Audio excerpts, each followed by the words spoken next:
बरेली दर्पण के इस लाइव प्रोग्राम में आपका बहुत बहुत स्वागत है। आज हम बीजेपी के उस सच्चे सिपाही से मुलाकात कराने जा रहे हैं जो 1989 से लगातार बीजेपी में हैं और बीजेपी में सेवा देते आ रहे हैं। तन मन धन में सब बीजेपी है, बीजेपी बस्ती है और ख़ास तौर से मुस्लिम वर्ग से ताल्लुक़ रखते हैं। जी हाँ, अनीस अहमद अंसारी साहब हैं जो बरेली अल्पसंख्यक मोर्चा के बरेली के महानगर अध्यक्ष हैं, साथ ही प्रदेश मंत्री भी रहे हैं। आज हम उनसे बात करेंगे कि निकाय चुनाव का ऐलान हो चुका है। ऐसे में निकाय चुनाव के ऐलान के साथ साथ मुस्लिम समाज भी बीजेपी से जुड़ रहा है। मुस्लिम समाज बीजेपी से जुड़ा है, उसके लिए जो है बीजेपी किस तरह से क्या करने जा रही है या जो चुनाव होने जा रहे हैं उसमें मुस्लिम जो दावेदार हैं क्या वो भी रहेंगे या नहीं रहेंगे वो भी जानेंगे और भी सियासत पर बहुत सारी बात होगी। अनीस भाई, बहुत बहुत खैर मकदम आपका एक बार फिर हमारे चैनल पर। जी शुक्रिया जी। मैं बल्कि अनीस भाई से बात करने से पहले कुछ तस्वीरें दिखा दूं। 1989 से जब से अनीस भाई बीजेपी से जुड़े हैं तब से बहुत कुछ तस्वीरें हैं, उनको एक जगह हमने इकट्ठा किया है और उन वीडियोस को हम ज़रूर आपको दिखाएंगे कि बहुत अलग अलग वीडियो हैं इनके, बचपन से लेकर जवानी से लेकर और बड़े बड़े लीडरान हैं उनके साथ में कुछ फ़ोटोज़ है, उससे साफ जाहिर होता है। इसीलिए मैंने जो लाइन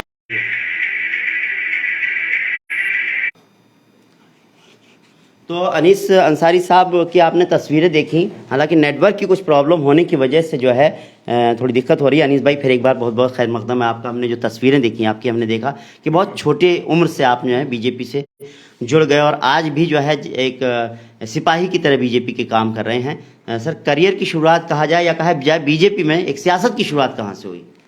ये 1989 की बात है। ये उस समय मेरी उम्र ऐसी रही होगी 12-13 साल की जी। और स्कूल में पढ़ता था मैं, प्राइमरी स्कूल के पढ़े हुए हैं हम।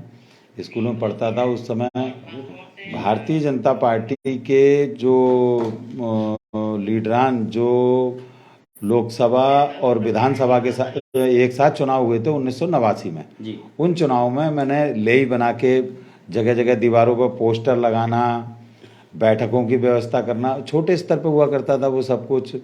माहौल इतना मतलब कहना चाहिए, आज कंप्यूटर युग तो था नहीं वो, उस समय पर हम लोग पोस्टर चिपकाया करते थे, कागज़ के पोस्टर हुआ करते थे, लेई बना के दीवारों पे, रिक्शे पे माइक लगा के नारे लगा करते थे, भारतीय जनता पार्टी जिंदाबाद और जीतेगी भी जीतेगी, भारतीय जनता पार्टी जीतेगी और प्रत्याशी का नाम लेके उनके नारे लगाया करते थे। वहीं से शुरुआत हुई। उस समय पर पूरे हिंदुस्तान में मात्र दो लोकसभा सांसद हुआ करते थे। अच्छा। उस उस समय मैंने अपने कैरियर की शुरुआत करी और उस समय से आज तक ना तो मैंने कभी दिल बदला और ना कभी अपना दल बदला। चलिए, हाँ, जैसे उस वक्त मैं देख रहा था कि हम देखते हैं कि बहुत कम मुस्लिम लोग बीजेपी में जाया करते थे।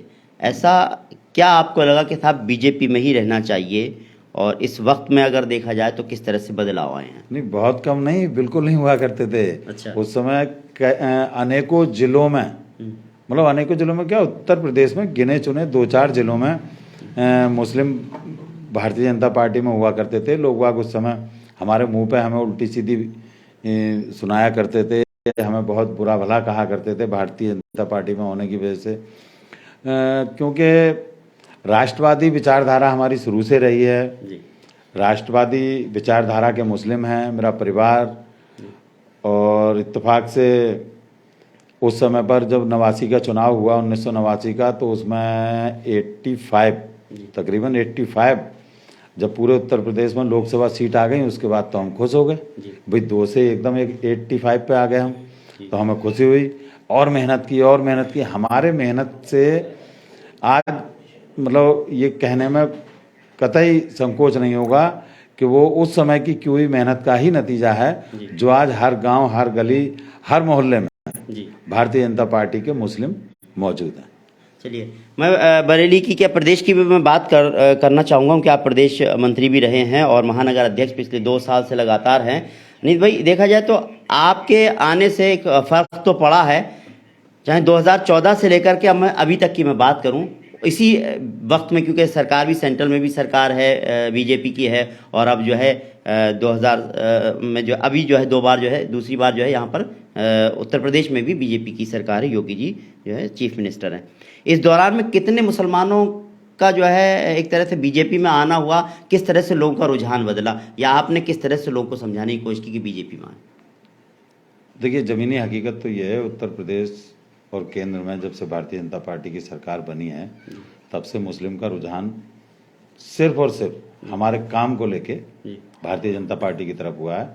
भारतीय जनता पार्टी के माननीय प्रधानमंत्री नरेंद्र मोदी जी की योजना, उत्तर प्रदेश में माननीय योगी जी की योजना, इनकी योजनाएं सबका साथ, सबका विकास, सबका विश्वास पे जो हमने काम किया, हमारी सरकारों ने काम किया, उसको देखते हुए, मतलब बिना लोभ लालच लोगों ने काम किया, बिना जाति धर्म पंथ के लोगों को फायदा पहुंचाए गए, योजनाओं का लाभ हर वर्ग को मिला।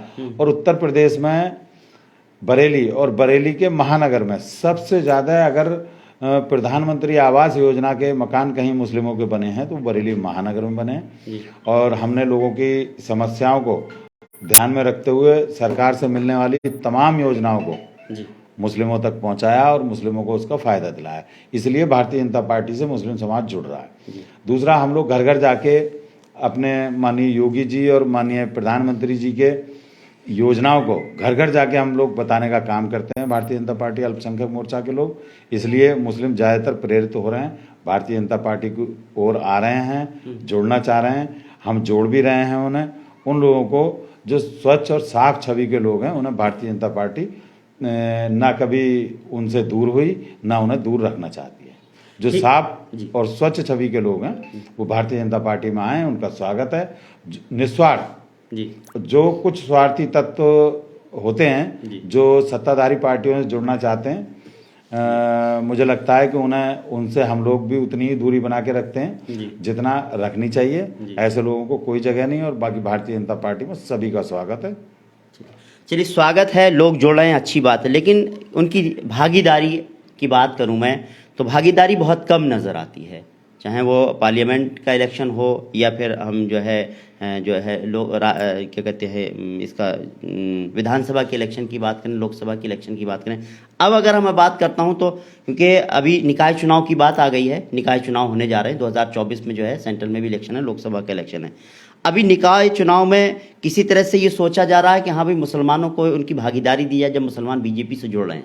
भागीदारी की बात बता दूं जी, उत्तर प्रदेश के मुस्लिम जिस अभी जो लोकसभा विधानसभा चुनाव निपटे हैं जी, उन विधानसभा चुनाव में मुस्लिम एक तरफा जिस पार्टी की तरफ गया था जी, वो पार्टी जब से बनी तब से आज तक इतिहास गवाह है। उत्तर प्रदेश के इतिहास में जितने एमएलसी, आज 4 एमएलसी भारतीय जनता पार्टी ने दिए हैं, योगी मोदी जी ने दिए हैं मुस्लिम जी। आपको जानकारी अगर ना हो तो मैं बता दे रहा हूँ, 2 से अधिक कभी एमएलसी उनके नहीं हुआ करते थे, 1-2 एमएलसी बनाया करते थे वो। आज हमने घर बैठे मुस्लिम समाज के 4 लोगों को उत्तर प्रदेश में एमएलसी बनाया है।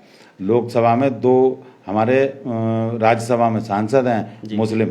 तो ऐसा नहीं है, मुस्लिम समाज को अभी जहाँ तक बात आती है निकाय चुनाव की, निकाय चुनाव में देखिए लगभग 23 वार्डों से 42 मुस्लिम समाज के लोगों ने पार्षद के लिए आवेदन किया है हमारे पास। 42 लोगों ने, अच्छा 23 वार्डों से 42 लोगों ने आवेदन किया है हमारे पास। हम उन लोगों के आवेदन पर विचार विमर्श करेंगे। हमारी यहाँ जो core committee Bharatiya Janata party जिसको अच्छा समझेगी, जिसका जो फिर वही कहूँगा मैं, जो साफ और अच्छी स्वच्छ छवि के लोग हैं, जिन्होंने सामाजिक कार्य किए हैं, ऐसे लोगों को भारतीय जनता पार्टी चुनाव चिन्ह कमल का फूल देकर मुस्लिम क्षेत्रों में चुनाव मैदान में उतारेगी और हम लोग लड़वाएंगे और उनको जिताने का काम करेंगे। यानी कि मान के चलो 42 में से कुछ लोगों को जरूर खड़ा करेंगे, आप इस बात पर भरोसा करना चाहिए। 42 में से कुछ लोग नहीं, मैं 23 वार्ड 80 वार्ड हैं, 23 में से 42 ने जो नहीं, 23 वार्डों में लोग मांग रहे हैं कम से कम 1 दर्जन मुस्लिमों को हम टिकट देंगे जी, हम टिकट देंगे, चुनाव लड़ाएंगे और जिताएंगे भी। चलिए, जिताएंगे भी। चलिए, अगर निकाय चुनाव की बात करूं, बरेली की बात करूं, बरेली में किस तरह का माहौल है, क्या कहेंगे इसको लेकिन? अभी देखिए, अभी टिकट भी नहीं हुए हैं किसी के भी, अभी आवेदन ही लोगों के जो है नहीं, लोगों ने पार्टी में तो आवेदन दिए हुए हैं, अभी नॉमिनेशन भी नहीं हुआ है। क्या मान के चलें इस बार क्या होगा नगर पालिका में, इसमें क्या कहते हैं, नगर निगम में, नगर निगम के 80 वार्ड और 1 महापौर जी, चुनाव लड़े जाएंगे जी हर वार्ड में। जी ये भी इतिहास के पन्नों में, भाजपा के इतिहास के पन्नों में पहली बार ऐसा होगा जी कि हर वार्ड में भारतीय जनता पार्टी का प्रत्याशी कमल का फूल लेकर चुनाव लड़ेगा। अच्छा अब से पहले कुछ वार्ड ऐसे रह जाया करते थे जी जहां भारतीय जनता पार्टी मुस्लिम क्षेत्रों में प्रत्याशी किन्हीं कारणों से नहीं उतार पाती थी या प्रत्याशी मिलते नहीं थे। जी इस बार ये भी एक कहना चाहिए उपलब्धि होगी कि 80 के 80 वार्डों में मुस्लिम समाज, और जो लड़ते हैं मुस्लिम वार्डों में मुस्लिम समाज के लोगों को, और बाकी मतलब टोटल 80 के 80 वार्डों पे बीजेपी का सिंबल पर चुनाव बीजेपी होगा। के संबल पर चुनाव होगा। एक भी वार्ड खाली नहीं होगा। उत्तर प्रदेश के 17 नगर निगमों में से जी एक बरेली है। बरेली के नगर निगम का चुनाव सबसे अधिक मतों से हमारा मेयर विजयी होगा, और 50% से अधिक जी हमारा टारगेट है 80 में से कम 65-70 पार्षद हम जिता के लाएंगे, और 1 महीने बाद हम लोग फिर मिलेंगे और हम आपको बताएंगे देखिए हम जीते। चलिए, हम तो बीच बीच में मिलते रहेंगे, चुनाव के बीच में भी। नहीं, एक हालांकि बार और जी, हम लोग जी, मिले थे जी ग्राम सभा के चुनाव में। जी, जी, उस समय पे भी आपने कहा था कि अरे आपके पास इतनी सीटें हैं नहीं, आप अपना जिला पंचायत अध्यक्ष कैसे बना लेंगे। जी जी तो हमें आपके सामने हैं माननीय रश्मि पटेल जी हमारी अध्यक्ष हैं, जिला पंचायत अध्यक्ष हैं। जी तो भारतीय जनता पार्टी जी हर जी वार्ड से चुनाव लड़ाएगी और जिताएंगे। चलिए, बहुत अच्छी बात है, क्योंकि निकाय चुनाव मुस्लिम समाज पे मैं बात करना चाहता था। सवाल और भी बहुत सारे, क्योंकि मुस्लिम समाज से ताल्लुक़ रखते हैं, तो मुस्लिम्स को लेकर ही बहुत सारी बातें करना चाहता हूँ। प्राइम मिनिस्टर से लेकर भी बात करना चाहता हूँ, जो उन्होंने अभी जो है मन की बात कही, उस पर भी सवाल करना चाहता हूँ। मदरसों को लेकर के मैं सब पसमानदा समाज की, मुस्लिम पसमानदा समाज की बात कर रहा हूँ, क्योंकि सबसे जो है बहुत ज़्यादा दयनीय स्थिति में भी है उस समाज में बहुत सारे लोग, और कुछ ठीक ठाक पोजीशन में भी हैं। ऐसे उसमें उनके लिए किस तरह से काम कर रही है पार्टी? काम कर रही है। आप ये देखिए, उत्तर प्रदेश में जो रिकॉर्ड के अनुसार, जो लिखा पढ़ी के जो रिकॉर्ड हैं उनके अनुसार उत्तर प्रदेश में अंसारी समाज जी 65% है। टोटल मुस्लिम का 65% अंसारी है, जी जो बुनकर समाज से आते हैं। बुनकरों को निशुल्क, लगभग निशुल्क 500 रुपये महीना पे, जो खड्डी वगैरह ये मशीनें चलाते हैं, कढ़ाई बुनाई का काम करते हैं, उनको बिजली में पूरी छूट दे दी। उत्तर प्रदेश माननीय योगी जी की जय जयकार करनी चाहिए बुनकर समाज के लोगों को, मुस्लिम समाज के लोगों को, पसमानदा समाज के लोगों को। योगी मोदी को जिंदाबाद करना चाहिए हर सांस पे उनको। और जो काम योगी और मोदी जी ने, भारतीय जनता पार्टी ने जो काम मुस्लिम समाज के लिए कर दिए, वो आज तक इतिहास गवाह है। आज़ादी से लेकर हमारी सरकारों से पहले कभी किसी ने नहीं किए। चाहे वो मकान का काम हो, चाहे जनधन खाते का काम हो। और देखिए, आयुष्मान कार्ड 5 लाख रुपए का इलाज निःशुल्क, जी उसका लाभ पूरे उत्तर प्रदेश में अगर सबसे ज़्यादा किसी को मिला है तो मुस्लिम समाज को मिला है। जो लोग 5,000 रुपये के इलाज के लिए तरसते थे और तड़प तड़प के मर जाया करते थे, उन्हें आज योगी मोदी जिंदाबाद कहना चाहिए, क्योंकि 5 लाख रुपए का कार्ड उनकी जेब में रखा होता है। उन्हें ये दर्द और फिक्र की बिल्कुल ज़रूरत नहीं है कि हम इलाज कहाँ से कराएंगे। फिर वही कहूँगा कि मोदी योगी जिंदाबाद। 5 लाख का उनके पास एक हिसाब से बीमा रखा हुआ है, गारंटी रखी हुई है कि 5 लाख रुपए तक का इलाज निःशुल्क करवाइए। अधिकारी करते हैं, अस्पताल वाले करते हैं। तो इन चीज़ों को, ये वो बेसिक ज़रूरत है जो आज तक किसी प्रधानमंत्री ने या किसी मुख्यमंत्री ने देखा नहीं। और इसकी सबसे ज़्यादा ज़रूरत मुस्लिम समाज को, पिछड़ा, दबा कुचला, लाइन में सबसे पीछे खड़ा पसमानदा समाज का मुस्लिम, आज वो आगे बढ़ के आ रहा है। भारतीय जनता पार्टी के साथ खड़ा होगा और खड़ा हो रहा है। विपक्षियों के पेट में दर्द क्यों है? सिर्फ इसी वजह से तो है कि भाई तुमने मुस्लिमों का सिर्फ वोट लिया, वोट बैंक समझा। सपा, बसपा, कांग्रेस, जनता दल, लोक दल, ये दल वो दल, हम तो बचपन से देखते हैं, इन दलों ने सिर्फ और सिर्फ वोट बैंक समझा, मुसलमान को वोट की मंडी समझा। वो वोट लिया और अपना ट्रक भरा मंडी में से और निकल लिया। बाद में क्या हो रहा है, वहाँ कितनी गंदगी रह गई, क्या रह गया, क्या नहीं रहा, उससे उन्हें कोई मतलब ना। बेसिक ज़रूरत है जो मुसलमान की पूरी होनी है वो हम कर रहे हैं। महीने में 2 बार आज भी अनाज घर घर जा रहा है।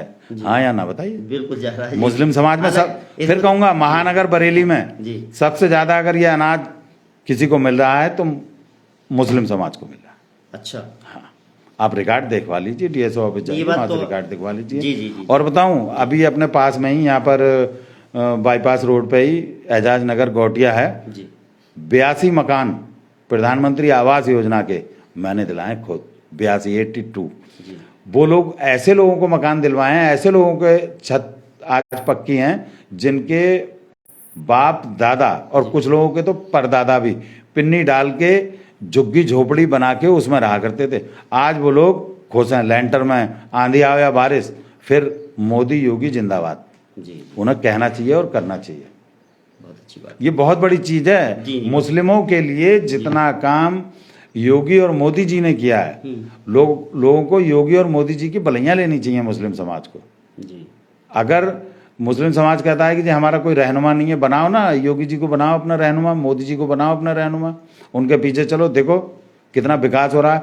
और एक बहुत बड़ी बात बताऊं, जब से केंद्र में हमारी सरकार बनी है, आप रिकॉर्ड उठा के देख लीजिए, अब तो सब कुछ ऑनलाइन मिल ही जाता है, आप रिकॉर्ड उठा के देखिए, जब से केंद्र में हमारी सरकार बनी है तब से अब तक सबसे ज्यादा आईएएस आईपीएस मुस्लिम लड़के लड़कियां हमारी सरकार में बने। उसका कारण पारदर्शिता। जी माननीय प्रधानमंत्री नरेंद्र मोदी जी ने हर परीक्षा के लिए पारदर्शिता लिया है वो। चलिए अनित भाई, सब कह रहे हैं कि राशन मिल रहा है और आवासीय योजनाओं की बात हुई, या फिर जो है जिस तरह से जो रोजगार की बात होती है, जो है खासतौर से मुस्लिम समाज को काफ़ी फ़ायदा मिला है, लोगों को मिलता है, तो फिर मुस्लिम समाज एक तरफ बीजेपी की तरफ पूरी तरह से आने की तरफ क्यों कतराता है, क्यों घबराता है, या कहा जाए क्यों इस तरह से नहीं जुड़ना चाहता है? अब मैं कहूँगा रिजवान भाई, आपको भी थोड़ा शायद अटपटा सा लगे जी, जो गली मोहल्ले वाले हमारे मौलानाओं को नहीं कह रहा हूँ मैं, मौलाना टाइप के लोग हैं, हम लोग 20 दिन मुस्लिम समाज के लोगों को बताते हैं कि देखो भैया, तुम्हारा लेंटर वाला मकान हमने बनवाया है, भाजपा ने बनवाया है, माननीय योगी जी ने, मोदी जी ने बनवाया है, मानते हैं वो। जो आप राशन खा रहे हैं वो माननीय मुख्यमंत्री जी की और माननीय प्रधानमंत्री जी की देन है, तो आपको मोदी योगी जिंदाबाद करना चाहिए, वो करते हैं। लेकिन 20 दिन तो हमारी बात होती है, 21वें दिन जब वो गली छाप नेता टाइप मौलाना टाइप लोग आते हैं और उन्हें अपनी भाषा में बहकाते हैं, ये जमीनी सच्चाई बता रहा हूँ आपको। अच्छा। शायद ना आज तक ये बात किसी ने किसी चैनल पे कही होगी, कुछ लोग डर के मारे नहीं कहते, कुछ किसी वजह से नहीं कहते, मैं तो बड़ी सीधी बात बता रहा हूँ। सच्चाई यही है कि लोग बहकाने का काम आज भी कर रहे हैं। मैं तो मुस्लिम समाज के लोगों से आह्वान करता हूँ कि सबसे ज़्यादा से ज़्यादा अपने बच्चे को, अपने परिवार को शिक्षित करें। जब शिक्षित होंगे तो वो सब बात अच्छी और बुरी अपने और अपने परिवार की उन्हें ज्ञान होगा कि हमारे लिए क्या अच्छा है क्या बुरा, किसी के बहकावे में ना। मुस्लिम जो हैं वो बहकावे में आ जाते हैं, चलिए मुस्लिम क्योंकि अशिक्षित हैं। चलिए अब चलिए शिक्षा की बात हो गई, आपने जिन लोगों की तरफ इशारा किया उनकी भी मैं बात करूं तो अभी मैं देख रहा हूं कि जब मन की बात के 100 दिन पूरे होने जा रहे हैं, तो ख़ासतौर से मुस्लिम समाज की बात करूं कि 100 मदरसों में जो है मन की बात को सुनाया जाएगा, प्रधानमंत्री जो कहेंगे। तो इसके पीछे क्या मकसद है, क्या वजह है कि हमारे मदरसों को चुना? भारतीय जनता पार्टी अल्पसंख्यक मोर्चा के प्रदेश अध्यक्ष माननीय श्री कुंवर बासित अली साहब ने योजना तैयार की है। उस योजना के तहत उत्तर प्रदेश के 100 मदरसे में माननीय मोदी जी की मन की बात का 100वां संस्करण प्रस्तुत किया जाएगा। कुछ जगह ये भी आएगी कि भाई हम अपने यहाँ टीवी नहीं चलाएंगे, वहाँ रेडियो से सुन लो। तो बहुत सी जगह ये होता है ना कि भाई टीवी नहीं दिखाएंगे हम अपने मदरसे में, तो वहाँ रेडियो से सुन लो। सुनना चाहिए मोदी जी के मन की बात कार्यक्रम को। मैं तो कहता हूँ हर नागरिक को, हर हिंदुस्तान के हर बाशिंदे को सुनना चाहिए, खासतौर से मुस्लिमों को सुनना चाहिए। कम से कम उन्हें ये तो पता चले, जब वो माननीय मोदी जी जब समझाते हैं या बताते हैं या किसी से कोई बात उस मन की बात कार्यक्रम में पूछते हैं, तो बिल्कुल ऐसा लगता है जैसे हमारे घर के कोई बड़े बुजुर्ग हमसे किसी मामले को लेकर डिस्कस कर रहे हैं। तो वो चीज़ उसमें एक एक बात, एक एक जिक्र जी। वो होता है जो जेन्युइन होता है, और नेताओं की तरह नहीं है। वो हर बात को जमीन से जोड़ के रखते हैं माननीय मोदी जी। बाकी लोग बाग हवा में बात करते हैं। तो मेरा कहना है कि उत्तर प्रदेश के मदरसों में 100वां संस्करण होगा मन की बात का, वो सुनना चाहिए। मौलाना को भी सुनना चाहिए, स्टूडेंटों को भी सुनना चाहिए। खास तौर से मुस्लिम समाज के हर नागरिक को मन की बात सुननी चाहिए। चलिए, बहुत अच्छी बात है। जब 100वां एपिसोड होगा तो प्रधानमंत्री जी मन की बात कहेंगे तो बहुत सारे हो सकता है मौलवी लोग या जो लोग हैं मदरसे में पढ़ने वाले बच्चे हैं वो ना सुन पाते हो, तो हो सकता है उनको भी एक बार समझें कि मोदी जी क्या कहना चाहते हैं मन की बात में। बहरहाल अनीस भाई, हमने सियासत पर बात की और ख़ासतौर से निकाय चुनाव पर भी आपने बेबाकी से जो है अपने जवाब दिए, और जिस तरह से मुस्लिम समाज के लिए जो किया है, अल्पसंख्यक मोर्चा की तरफ से जिस तरह से लगातार कोशिशें होती हैं वो आपने उस पर जिक्र किया, जो सरकारें जो कर रही हैं वो भी किया। आपके ऊपर ही फिर आ जाते हैं एक वक्त में, क्योंकि प्रोग्राम ख़त्म हो रहा है। एक सच्चे सिपाही के तौर पर का मैंने जिक्र किया था कि एक सच्चे सिपाही हैं बीजेपी के, तो मुझे याद आ रहा है कि एक वक्त में जो था जो असदुद्दीन ओवैसी ने पार्लियामेंट में एक बात कही थी, भारत माता की जय नहीं बोलूँगा चाहे मेरी गर्दन पर छुरी रख दो। उसके जवाब में आपने कुछ इस तरह से किया था। और एक बात और है, आपने क्या कहते हैं, जब कल्याण सिंह की सरकार गिर गई थी तब भी आपको एक सच्चा सिपाही के तौर पर पेश करने की कोशिश की थी। दोनों घटनाओं के बारे में ज़रा ज़रूर बताएं आप। नहीं, वो माननीय कल्याण सिंह जी की सरकार जी। शायद मोतीलाल वोरा गवर्नर थे, कांग्रेस की सरकार हुआ करती थी हिंदुस्तान में। माननीय कल्याण सिंह जी की सरकार को गिरा दिया गया भारतीय जनता पार्टी की। जी। तो सन 1998 की बात है। जी। सरकार गिरा दी गई तो माननीय कल्याण सिंह जी बहुत दुखी थे। वो हमारे नेता उत्तर प्रदेश के। माननीय अटल बिहारी वाजपेयी जी उस समय पर जंतर मंतर दिल्ली धरने पे बैठे थे, अनशन पे बैठे थे। उस अनशन में मैं भी था और एक दो बड़े नेता थे मुस्लिम समाज के, और मैं था। शायद उत्तर प्रदेश से इकलौता मैं ही था। वहाँ इकलौता मुस्लिम में ऐसा था जिसने ये कहा था मैंने कि अगर अटल बिहारी वाजपेयी जी की सभी मांगों को ना माना गया तो मैं आत्मदाह कर लूँगा। जी।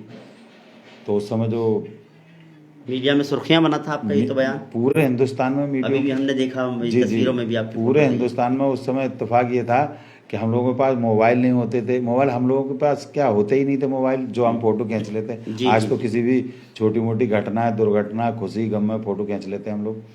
तो मीडिया की सुर्खियां अभी भी हैं, वो काफ़ी पुराना रिकॉर्ड देखते हैं तो मिल जाता है। तो अटल जी के साथ सौभाग्य मिला मुझे, उनके साथ धरने पे बैठने का। मतलब पूरे हिंदुस्तान में सभी ने देखा उसको। दूसरा रही बात असदुद्दीन ओवैसी की। असदुद्दीन ओवैसी ने एक बयान में कहा था कि मेरे गर्दन पर छुरी भी रख दो तो मैं भारत माता की जय नहीं बोलूँगा। क्यों नहीं बोलोगे भाई? हिंदुस्तान में रहते हो, हिंदुस्तान का खाते हो, हिंदुस्तान में नहाते हो, हिंदुस्तान में कपड़े सुखाते हो, हिंदुस्तान में सांस लेते हो, हिंदुस्तान की मिट्टी में दफनाए जाते हो, तो भारत माता की जय क्यों नहीं बोलोगे? उनके जवाब में मैंने दीवार पे लिखा अपने खून से। अच्छा। अपने खून से मैंने दीवार पे लिखा था भारत माता की जय, जिस पर कुछ लोगों के पेट में दर्द हुआ कि भाई क्यों लिखा, क्या लिखा। ये हम जिस देश के रहने वाले हैं, जिस देश में हम रहें, भाई हमारा मतलब इस्लाम धर्म भी तो ये बात कहता है कि हम जिस देश में रहते हैं उसके वफादार बन के रहें। तो हम क्यों ना अपने देश के वफादार बन के रहें? इसलिए हमने लिखा, और सही लिखा। हमने कोई गलती नहीं की, भारत माता की जय लिख के। और हम तो फिर भी बोलते हैं, आज आपके चैनल के माध्यम से कहते हैं कि जब भारत माता की जय, और कहो तो बहुत जोर से और बोल के दिखाएं। चलिए, आपकी आवाज आप तो भारत जी आप तो बोलते रहते हैं जी। वंदे मातरम भी बोलेंगे जी, भारत माता की जय भी बोलेंगे जी, और राष्ट्रगान भी गाएंगे, जनगण मन अधिनायक जय। जी जी जी, ठीक है। हम वो सब काम करेंगे जो हमें भारतीय संस्कृति सिखाती है। चलिए अनिल भाई, बहुत बहुत शुक्रिया, आपने अपने विचार रखे हमारे चैनल पर, और जिस तरह से आपने बात की और जो मैंने कहा था कि बीजेपी के, भारतीय जनता पार्टी के सच्चे सिपाही हैं, और जिस तरह से उन्होंने अपने बयान में भी कहा और जिस तरह से अपनी सोच और अपने विचार व्यक्त किए, उससे साफ जाहिर होता है, जाहिर सी बात है, सीधी सी बात है कि मुस्लिम समाज चाहता है उसका उद्धार हो, उसका विकास हो, पार्टी अगर इस तरह से काम करती है, मुस्लिम समाज को साथ में लेकर चलती है, तो मुस्लिम समाज भी जो है कहीं ना कहीं बीजेपी से जुड़ रहा है। और यही वजह है कि लगातार जो है हम देख भी रहे हैं, जगह जगह बैनर लगे हुए होते हैं, कोई ना कोई पद भी मिले हुए होते हैं बीजेपी से, चाहे वो अल्पसंख्यक मोर्चा हो या और भी बहुत सारी उसकी विंग्स हैं बीजेपी की, उससे मुस्लिम समाज को लेकर के। अब निकाय चुनाव हैं, अब निकाय चुनाव होने हैं। जिस तरह से अनीस भाई ने कहा कि मैं बरेली की बात करूं तो यहाँ पर भी जो है मुस्लिम समाज से बीजेपी के सिंबल पर चुनाव लड़ेंगे मुस्लिम समाज से लोग, और जीतेंगे भी, और फिर यहाँ पर जो है बीजेपी का ही महापौर बनेगा। बहरहाल हर कोई यही चाहता है चुनाव हो, विकास हो, और विकास होगा तो हमारा और आपका सबका उद्धार होगा। और यही उम्मीद करते हैं कि बेहतर तरीके से चुनाव हो और यहाँ पर नगर निगम में जो है मेयर चुने जाएं, पार्षद चुने जाएं, और उसके बाद यहाँ पर बरेली का विकास और उसी तरह से दौड़ने लगे। अनीस भाई बहुत बहुत शुक्रिया आपका हमारे चैनल में आने के लिए। शुक्रिया, बहुत बहुत। तो आपको हमारा ये प्रोग्राम कैसा लगा कमेंट करें, साथ ही हमारे चैनल को लाइक और सब्सक्राइब करना ना भूलें। फिलहाल हमको इजाज़त दीजिए। नमस्कार, सत श्री अकाल, आदाब।